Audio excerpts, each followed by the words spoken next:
Oke, kita lanjut di sini ya dengan menambahkan memori program dan memori data. Ya, jadi kalau disampaikan tadi memori program itu berarti dia terhubung langsung dengan instruction register. Instruction registernya mana? Ini. Saya kasih nama aja, instruction register. Ini penamaannya nggak bisa taruh di bawah sih ya. Ya, ini instruction register ya. Kelihatan lah ya. Nah, instruction register ini D-nya, inputnya itu dapat sebuah data ya, dengan urutan data sepanjang ini. Nah, data sepanjang ini sebenarnya ini berasal dari mana? Berasal dari memori program. Ya. Nah, memori program itu asalnya dari mana? Dari kita membuat sebuah kode program. Ya. Jadi misalkan di sini kita menggantinya yang tadinya hanya berupa input yang kita atur sendiri-sendiri, kita ganti dengan sebuah memori program. Ya, memori itu ada di sini ya. Kita ambil dari namanya memori. Anggaplah kita pakai ROM. Ya, bisa RAM, bisa ROM. Tapi tadi umumnya memori program masuk ke ROM. Ya. Ya, kita kenalan dulu ini dengan bagian yang namanya memori ini. Memori itu terdiri dari dua jalur. Ini ya. Ada 07 dan di sini ada A0, A1, A2, A3 dan seterusnya. Ini apa gitu yang ujung kiri ini apa? Ini adalah alamat, bus alamat nanti terhubung ke sini. Bus alamat itu nanti dia akan menunjukkan posisi dari sebuah data. Ini datanya ya. 0000 ini di sini adalah data. Alamatnya mana alamatnya ini? 00 sampai di sini 38. Sebenarnya di sini berarti nanti maksimal mungkin FF ya. Atau 3F, sorry FF. Ya. Urutannya gimana? Urutannya berarti kita lihat dulu nih. Memori ini spesifikasinya gimana dari pengaturan yang ada di Logisim.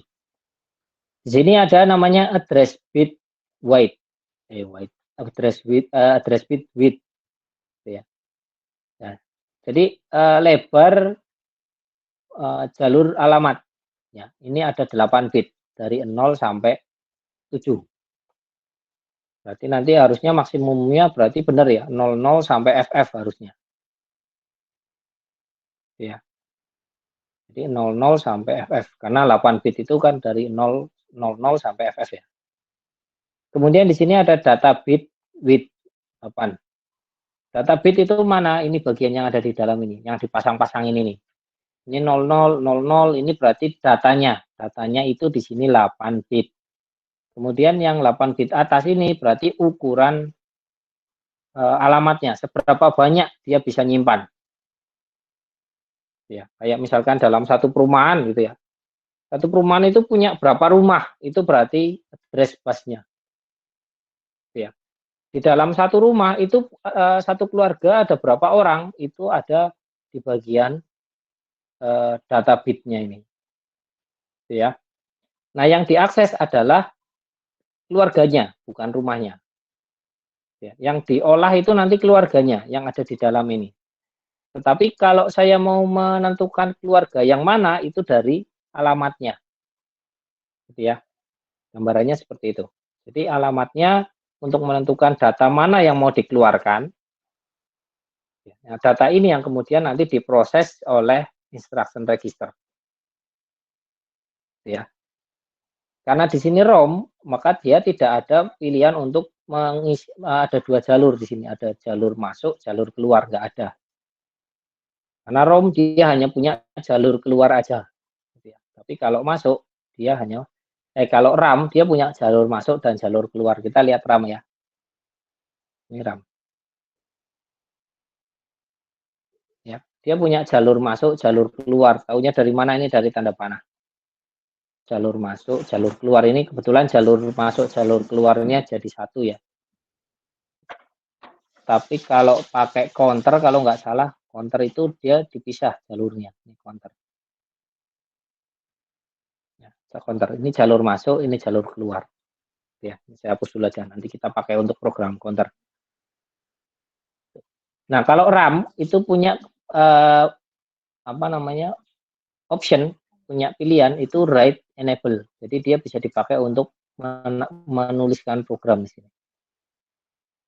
Ya, menuliskan data. Jadi data itu nanti bisa diganti. Yang ada di sini misalkan 00 saya ganti jadi FF gitu. Itu bisa.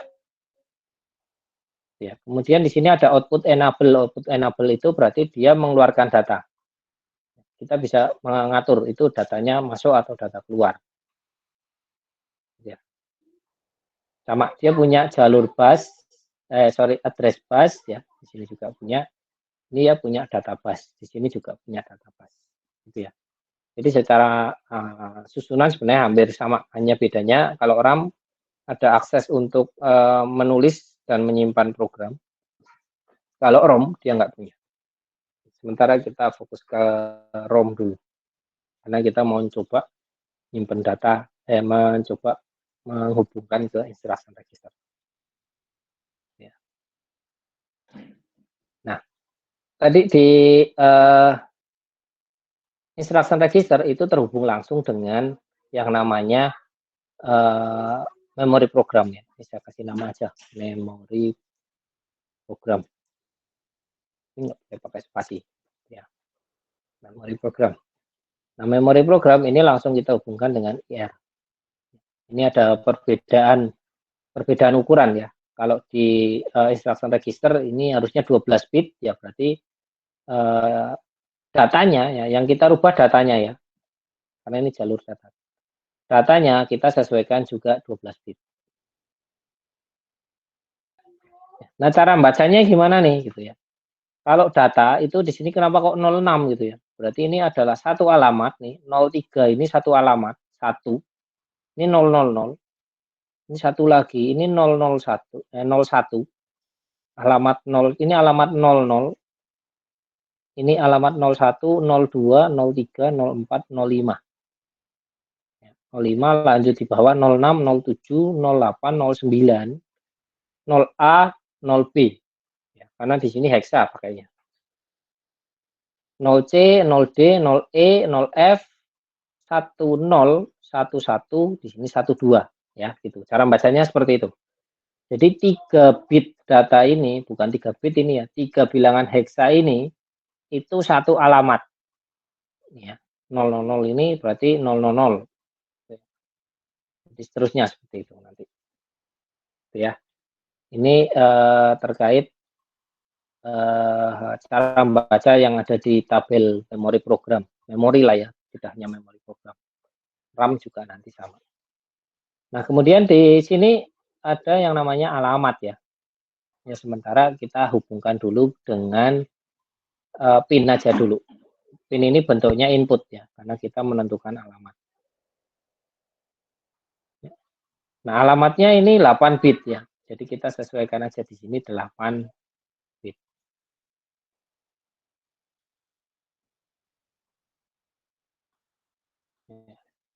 Supaya nggak error karena ini 0 sampai 8, ini 0 sampai 8 juga. Itu ya. Nah, kemudian ini sebenarnya kalau memori ini bisa kita ganti sih isinya ya. Oh, ini konten ya. Ini ada konten kita ganti. Kita ganti misalkan di sini asumsi lah ya, kita belum ke sini dulu aja, belum ke instruction register. Asumsi misalkan di sini saya isi 101 sorry, karena ini hexa ya. Jadi misalkan 789 misalkan. Data yang memori 000 alamat 000 itu 789. Kemudian di sini ABC gitu ya. Kemudian misalkan di sini misalkan 123 ya. Oke ya, jadi datanya sudah tersimpan di memori. Ini manual aja gitu ya. Tapi sebenarnya kalau kita bicara di komputer ini otomatis dari sebuah sistem. Dari hasil terjemahan kode assembly tadi. Kemudian kalau kita misalkan jalankan gitu ya, kita misalkan jalankan, berarti alamat yang 0000 ini dia adalah apa namanya 789 tadi ya. Kemudian di sini ada ABC, kemudian 123. Nah, untuk menjalankannya kita pakai clock sebenarnya. Pakai clock yang terhubung ke instruction register di sini. Ini clocknya mana? Ini clocknya di atas ya. Saya coba clock. Ini harusnya data dari sini itu masuk ke instruction register.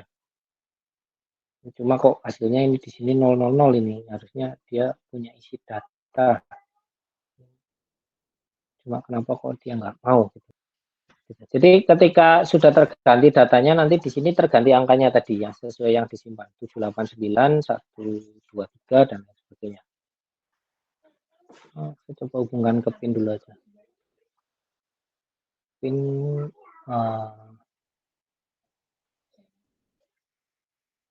ini tadi 12 bit ya. Kemudian dia output. Oke.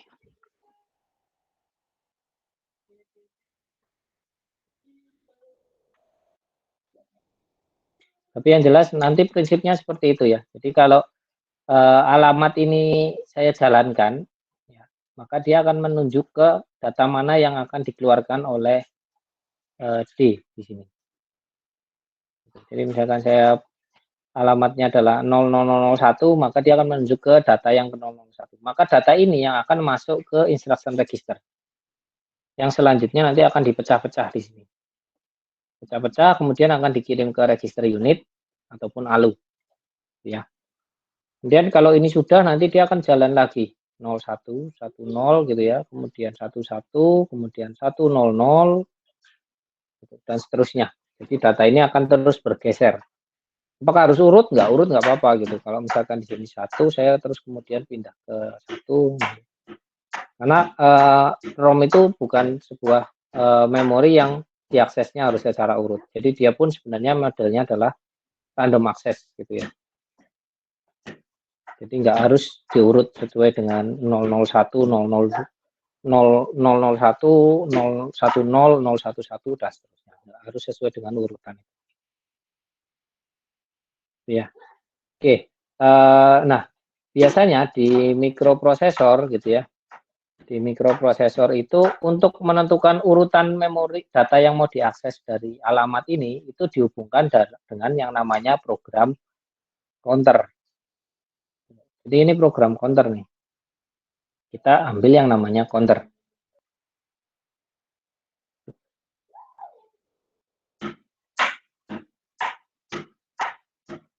Oke, sebentar, saya perlu geser semuanya ini. Ya. Ya. Jadi kalau counter itu punya 2 data ya, tapi sementara kita pakai 1 aja. Tadi disampaikan ini jalur input, ini jalur output.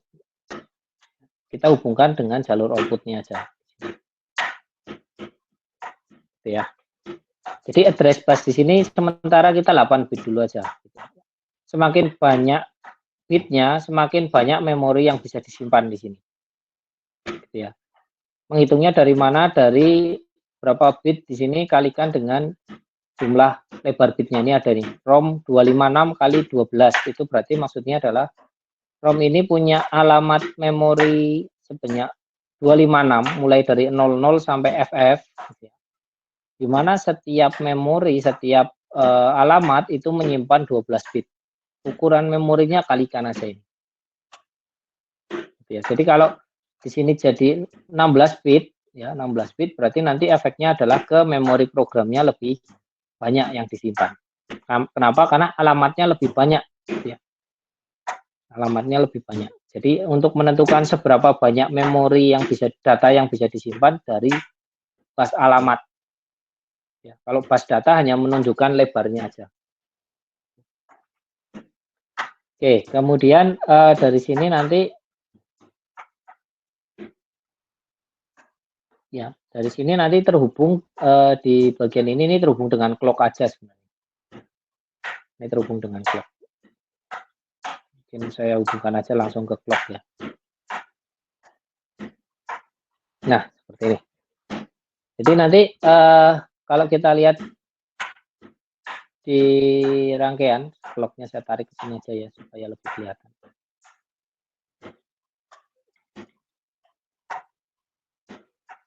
Ya. Jadi kalau ini clock saya jalankan, maka ini counternya akan berjalan nih. Counter di sini dia akan berjalan. Nah, counter yang berjalan ini nanti dia akan mengakses alamat yang ada di memori program. Jadi kalau saya jalankan, ini fungsinya program counter seperti itu. Jadi sekali jalan, clock misalkan ada clock, ya, maka dia menunjuk suatu alamat 0001. Program counter ini berarti menunjuk alamat memori program. Memori program yang akan dieksekusi berarti yang memori program yang kedua ini, yang hitam ini.